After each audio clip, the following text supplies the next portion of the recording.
He provides ongoing support and advice within Orthodox Jewish communities on inclusion of same-gender relationships and on bisexual, trans, non-binary and intersex inclusion.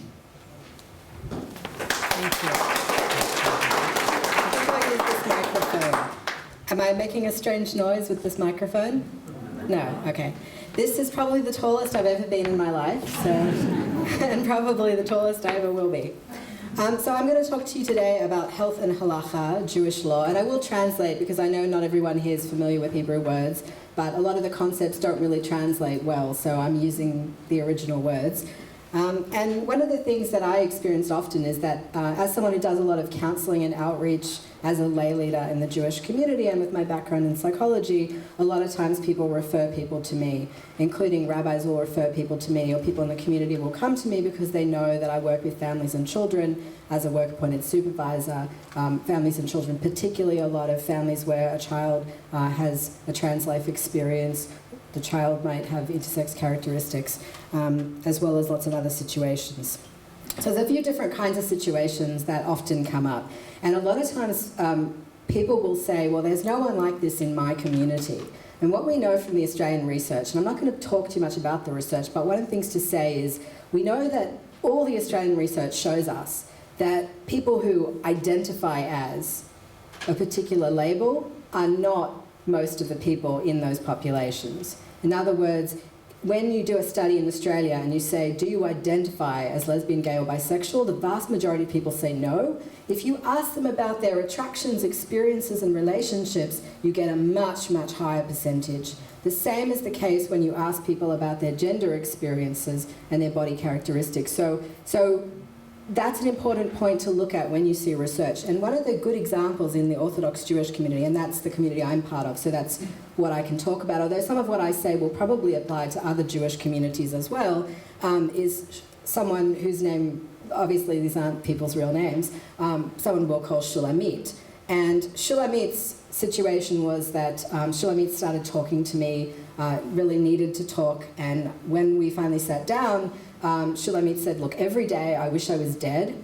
I feel I have no connection to Hashem. Here I am, in my very strictly Orthodox community. I wear my headscarf, I wear my long skirts. Everyone thinks I'm this great woman in the community. I go to the synagogue with everyone. I get invited. I invite lots of guests for Shabbat meals. I feel completely dead inside, and I can't talk to anyone about it. And when we started talking more and more, it turned out that the reason that Shulamit felt dead inside was because Shulamit had come to the realization late in life, after being married and after being part of an Orthodox community, that in fact Shulamit didn't identify as a woman. Shulamit didn't have another name. Shulamit didn't have a name at that time, at that moment in time when we first started talking. Shulamit didn't have a name that could give voice to the fact that Shulamit understood themselves as being a man.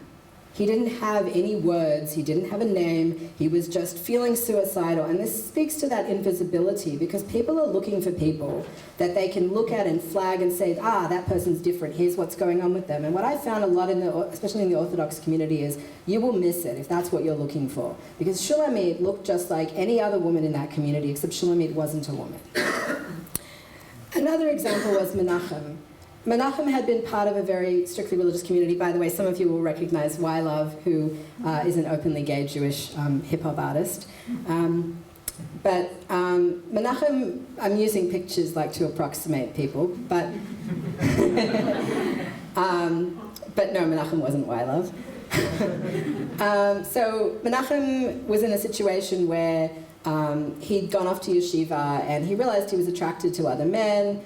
But he kind of understood himself as being bisexual, so he wasn't really sure. And this rabbi said to him, look, go marry a woman, that'll sort you out. So Menachem was, shidduched off, match made off with a woman, and they ended up getting married together. And then during the course of the first year of their marriage, Menachem realized, actually, I'm gay. And actually, I'm completely miserable, and actually, I'm completely suicidal. And every time he went to talk to his rabbis, all he heard was that he should just, try to love his wife more, he should, get reparative therapy, everything like that.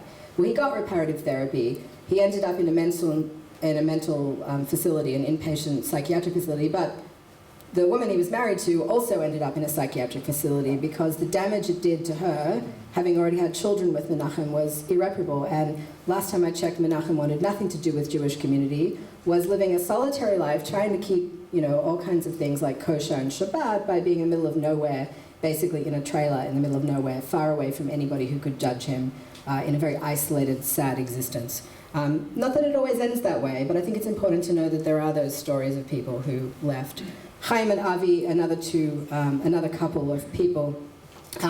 So Chaim actually grew up Orthodox in the Orthodox community. Avi started to become very interested in being observant later on in an Orthodox way. There are lots of ways to be observant, but his particular way he was interested in was the same as Chaim's way.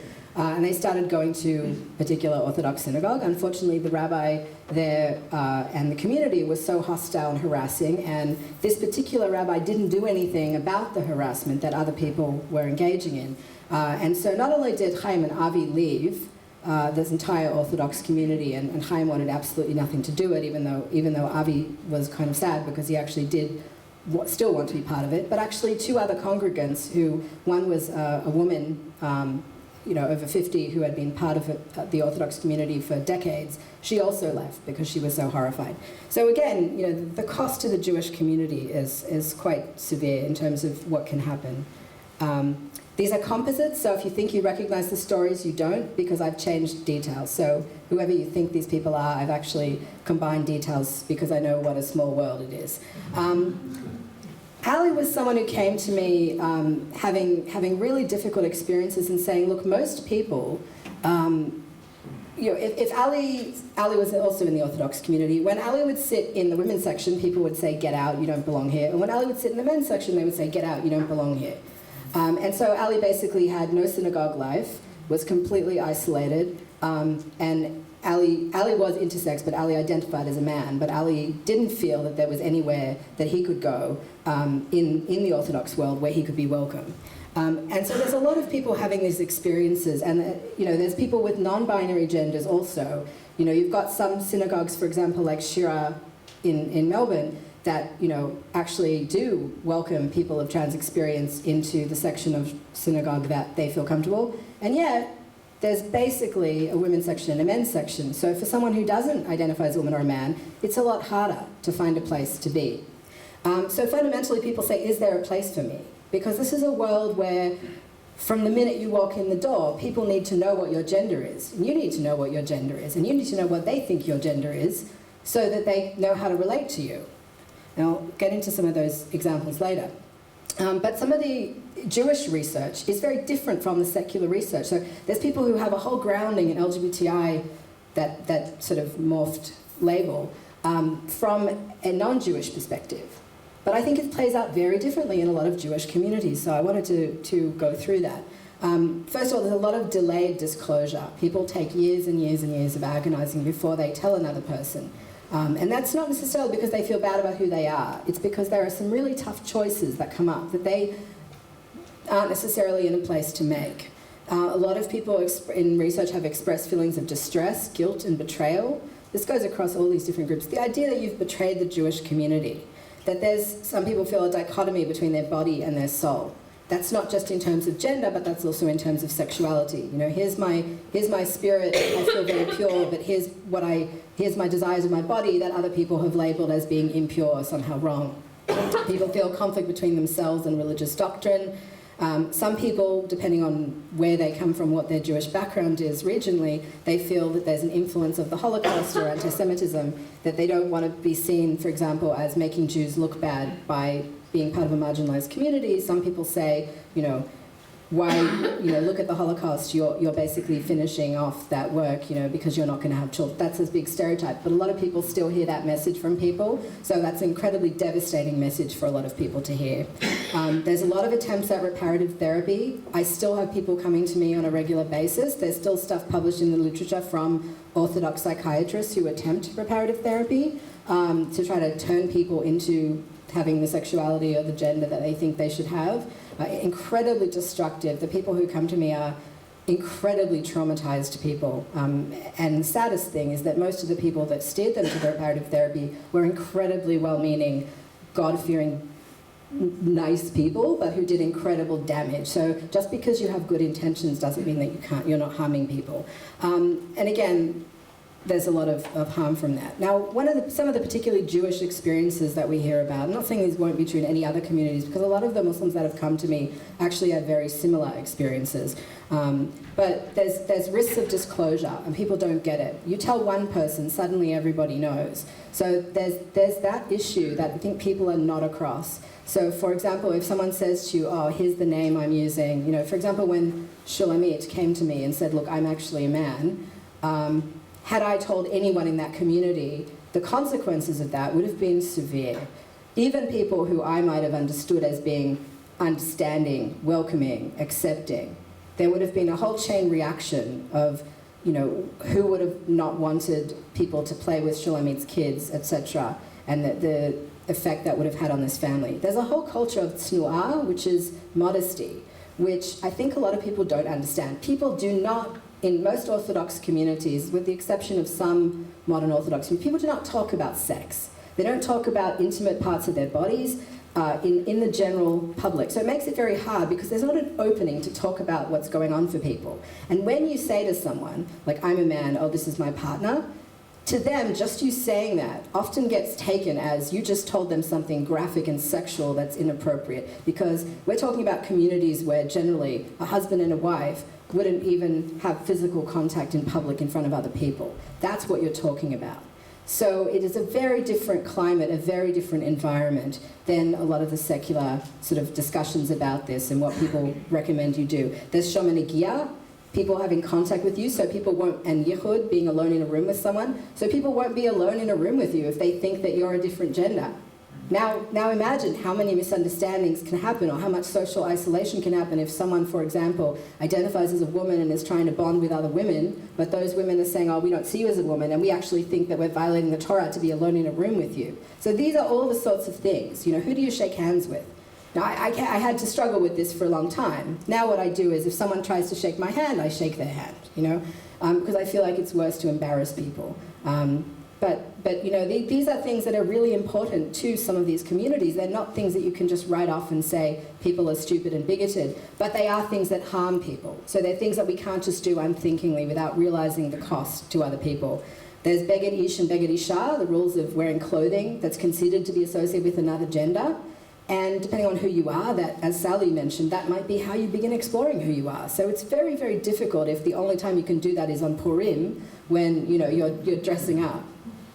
And there's social isolation, because you're put in homosocial environments, meaning you're put in environments of people who other people think are the same gender as you. If that isn't working for you, it's incredibly hard. There are entire places where there are women's classes and men's classes. I'm not saying this is the whole Orthodox community, but there are parts of the Orthodox community, particularly the part that I originally grew up in and am not currently living in. I'm living in another part of the Orthodox community, but you know, where women have their own classes. You can't even attend a class.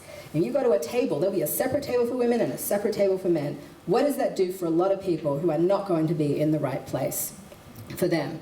And there's a tremendous difficulty also with people meeting their needs going to general spaces. So people will say, look, I'm not going to go to that because that event is happening on Shabbat and I would have to break Shabbat in their definition to go. Or there's no kosher food. Now, I work full-time for an LGBTI organization and I face this dilemma all the time, where, you know, I have to bring my own food, or there's no food for me, or I have to miss events. We had our national conference that we have every 2 years, and I had to leave early because part of the conference was on Shabbat.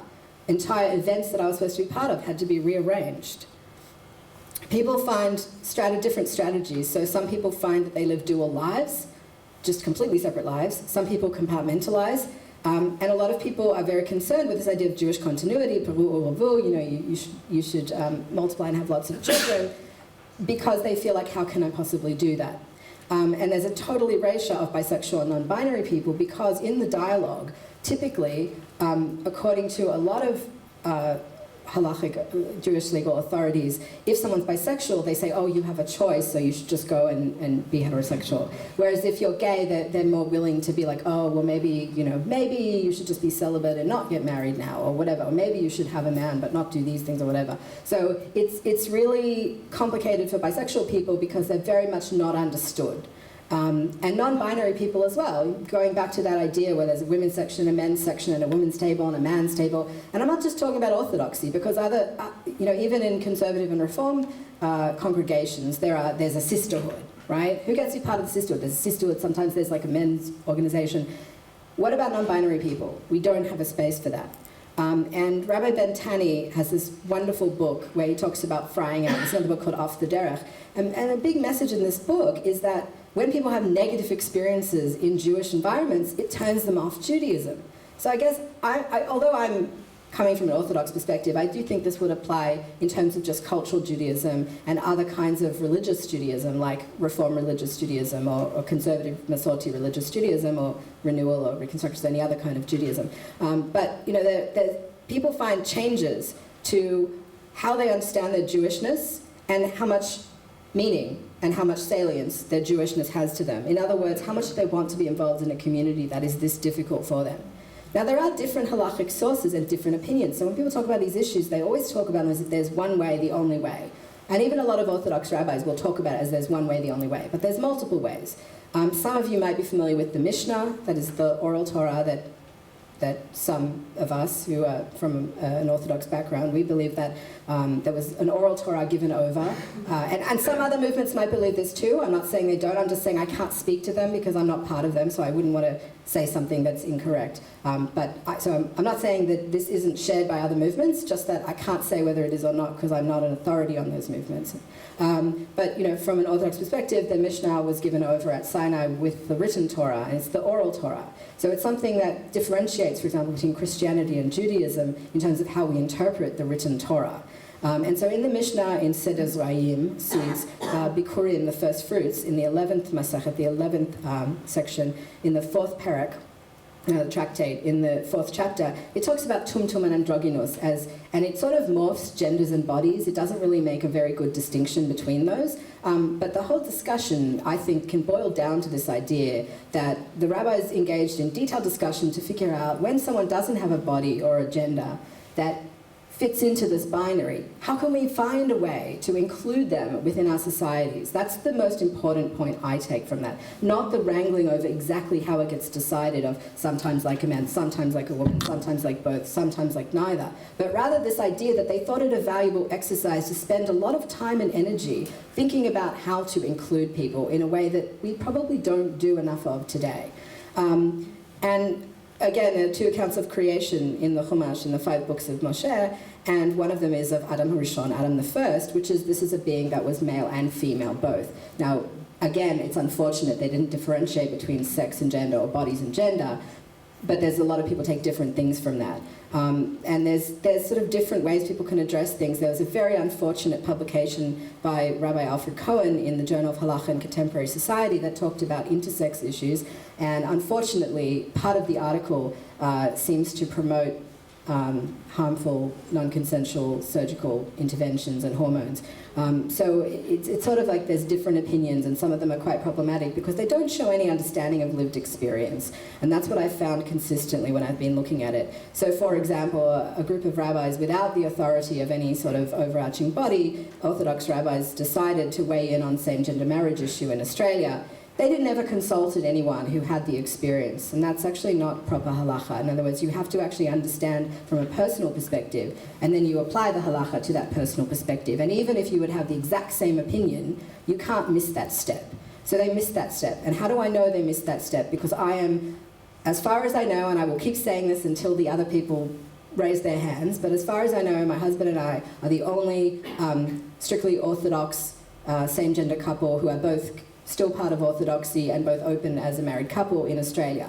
They didn't talk to us. They didn't talk to any of our friends who are in and around the Orthodox community, or where one's Orthodox and one's not. They didn't talk to any of the people we know who are hiding in the community, who don't feel safe to disclose that they're a couple. So clearly, they don't really have a valid halachic ruling on that, because they would first have to actually get the facts of what the lived experience is like. They might have still come to the same conclusion, who knows. And there's many different opinions. People say there's only one view about trans. Actually, there's multiple views. So there's Rabbi Bleich and Rabbi Shafran say, yep, totally forbidden. And some of you might know that the Torah, that halacha distinguishes between before the fact and after the fact. There's, lechatchila and b'diavad. And so they say, before the fact, totally forbidden. You can't use hormones, you can't have surgery, you can't do any of this. And after the fact, external changes don't determine your status, meaning we don't respect your gender. Now, the 2003 Conservative Committee of Law and Standards is also not great. That's not orthodox, but it's also not great, because it still said genitals and what they described as complete surgery, whatever that means, determine someone's gender. So again, we've got something that doesn't really track with people's needs, because if someone shows up in your shul and they haven't had the money, or they just, for whatever reason, don't want to have particular medical interventions, what are you going to do? Ask them to expose their genitals before they can, be counted as who they are? So it's unrealistic, again, doesn't track with lived experience. The Tzitz Eliezer, Rav Eliezer Waldenberg, who was a famous medical halachic authority, medical religious legal authority, said that post a medical intervention, that in fact your gender status did change, and that the so-called external change determined your status. However, still didn't say, yes you can, no you can't, and so people get into all these binds. There's recently been a book that came out that actually said that a person should keep the mitzvot or the laws that are associated with their assigned gender, where they said sex, because again they're not appropriately differentiating between bodies and genders, but that those mitzvot between you and God. So they gave the example of wearing tefillin. However, what is this person supposed to do if they have to show up to a morning minyan to make the minyan? For example, Rosh Chodesh. Now they have to put on tefillin. Now that's not just between them and God, that's between them and other people. So what are we telling them? We're telling them not to show up and help make the minyan? Are we telling them you're not part of the community, you can't participate in public prayer? And they were saying that, in a person-to-person mitzvot, that you should do as you appear to others. Well, what does that mean? Because as in the case of Ali, whatever section Ali went to, someone would tell him to get out. He didn't belong. Now, Rabbi Hillel Yisraeli, coming from a Kabbalistic perspective, which is very different from the rationale other rabbis have used, said someone's true halachic gender is determined by their soul or their neshama and not by their body or their genitals. And Rabbi Eliyahu Fink recently commented on the Caitlyn Jenner story and said, with a lot of backlash, but I think it was very courageous of him, said, according to Rambam's Mishnah Torah, calling a friend by a name that they find derogatory or embarrassing another person in public is completely forbidden. You will lose your share in Olam Haba, in the world to come, in paradise, for that. So therefore, he was saying, you can't misgender people. And this was really one of the first times that an Orthodox rabbi in the modern period had come out and said that. And unfortunately, a lot of us do know about the murder of Shira Banki and what happened. Now, I just want to say this because think about what it does to see a person with all the external trappings of religiosity. That is, someone wearing a kippah, he has peyot, side locks, he has his tzitzit hanging, he has the black coat, and there he is with a knife stabbing someone in the back. To me, this picture epitomizes exactly what is wrong with Orthodox Jewish communities today. And I say that as someone who is Orthodox, who think that we all have a lot to account for. And I'm going to quickly read to you something which was very powerful, that was actually a speech delivered by Orthodox Rav Benny Lau at Shira Banki's Jerusalem Memorial at the rally in Kikar Zion on Motzei Shabbat. And there was also an arson attack in which an 18-month-old Palestinian baby boy, Ali Saad Dawabsha, also got killed because of an arson attack. This wasn't in the middle of wartime. This was straight up, going into someone's home and firebombing them and murdering a baby, which, interesting enough, the Parsha in the previous Parsha actually said, why can you not practice idol worship? It's because those people are sacrificing babies to flames. Well, that's what people did in the name of religion. So Rav Benny Lau is quoting from Parashat Shoftim, the Judges, and he said, if a corpse will be found in the land, it was not known who smote him, and all the elders, this is just in the English translation, and all the elders of the city shall speak up and say, our hands spilled this blood. It is not possible to say, our hands did not spill this blood. That's in the Mishnah as well, Sota chapter 9. And he says, anyone who ever sat at a Shabbat table in a school classroom, in a synagogue, on a soccer field, at a club or community center, who heard those racist jokes, who heard those homophobic jokes, I would include the bigoted jokes against trans and non-binary people and bisexual people and lesbians and people with intersex characteristics. Anyone who ever heard that crude language did not stand up to stop it is an accomplice to this bloodshed. We've all heard it. There isn't anyone here who has not heard it. We cannot tolerate that after the stabbings last Thursday evening, that anyone should say they condemn the attack because a Jew does not stab another Jew. That is racist. A Jew doesn't stab any person, period. And all those who prayed today in synagogues across the country, all those who prayed just today, heard with their own ears the 10 Commandments. They stood and heard the commandment, thou shalt not kill. In the name of what Torah? In the name of what God does a person go and murder? Do people burn alive an infant with an entire family? Whose Torah is that? Certainly not mine. It all begins with our words at home, with our words in our youth movements, our words in schools, and we must take responsibility. No one, nobody should ever have to live in a closet. A closet casket is death. A home is life, and you should choose life. We must take care that no boy or girl or teenager or woman or man, and I would say or non-binary person or genderqueer person, should ever be afraid to live in a house that is open and full of warmth and love. That is our responsibility in the name of the Torah, in the name of the God of Israel, and that in the name of our people that we wish to live here in this land.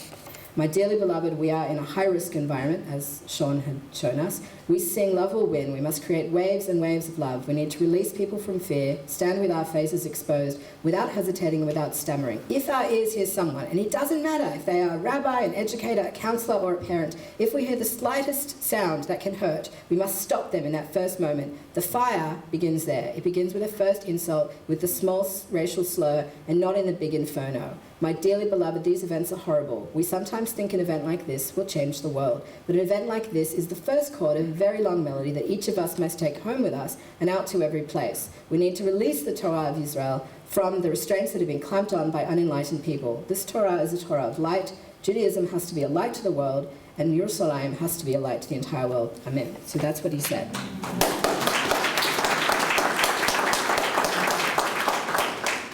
So finally, in closing, in terms of halacha, we can see that this is about pikuach nefesh. This is about saving lives. This is also about dan l'chavzchut, judging favorably. I remember that my husband and I emailed a bunch of Orthodox synagogues when I first moved back to Australia, and tried to find out what would be a good place. And so one rabbi we emailed wrote back, and he said, we have a lot of people in our synagogue who eat pork and who drive on Shabbat and do all these things.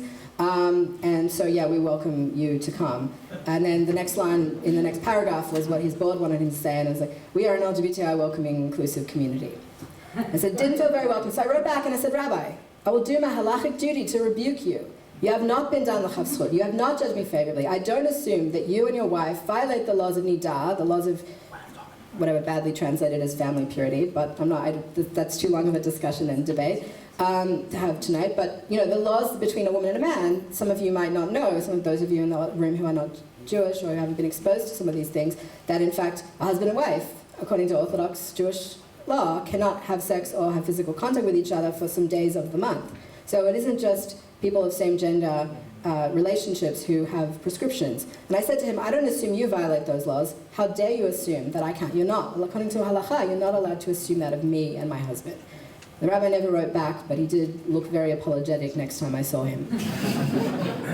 So in terms of increasing Torah and mitzvot, going back to what Rabbi Tani says and what other people say, people are going, quote unquote, off the derech. That doesn't just mean Orthodox, non-Orthodox, whatever, because that's semantic. What I'm saying is there's people that want absolutely nothing to do with anything Jewish, whether it's cultural or not. There's a town that I visited recently where there were hundreds of Israelis, and not a single one of them would come, even to a non-Orthodox synagogue, even to a Shabbat meal. Why? Because they were so disgusted by the violence and the hatred of what they associated with Orthodox people. Just like that picture, they wanted nothing to do with it.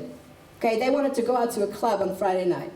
I blame me, I blame us, I blame everyone who doesn't create that positive environment. We need to show people that a happy Jewish life as being themselves is possible. That is such an important thing to do. And we also need to guard our speech, shmirat halashon. This means respecting disclosure and privacy concerns. If someone comes to your synagogue, they have a past gender, you don't tell anybody, because there's people that believe, and I know people who believe this. I know people whose lives have been ruined by this, that if somebody had a past gender, it is their halachic duty to tell everyone around. And this one person that I know of now doesn't have any synagogue to go to because he's Orthodox. He doesn't have anywhere to go. So you've just ruined someone's Jewish life right there. That is such a horrible thing. That is a sin. Nothing about us without us. Don't make a halachic ruling about same-gender marriage if you've never sat down and talked to people who are in a same-gender marriage. You might still have the same halachic opinion, but do your homework. Okay, as rabbis, make sure your rabbi does their homework. Avoid misgendering and disparaging language to describe people. Because ultimately this Torah should be a Torah that is Etz Chaim. It is a tree of life, it is not a tree of death. Thank you very much.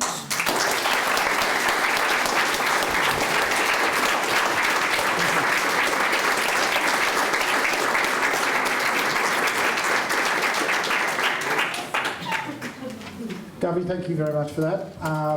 We're going to have a short break, about 5 minutes. We've gone a little bit over, so we're going to have a short break. And then we're going to come back with our final presentation for the evening before our workshop. So that's going to be presented by Rebecca Forgas. Okay, he's going to title.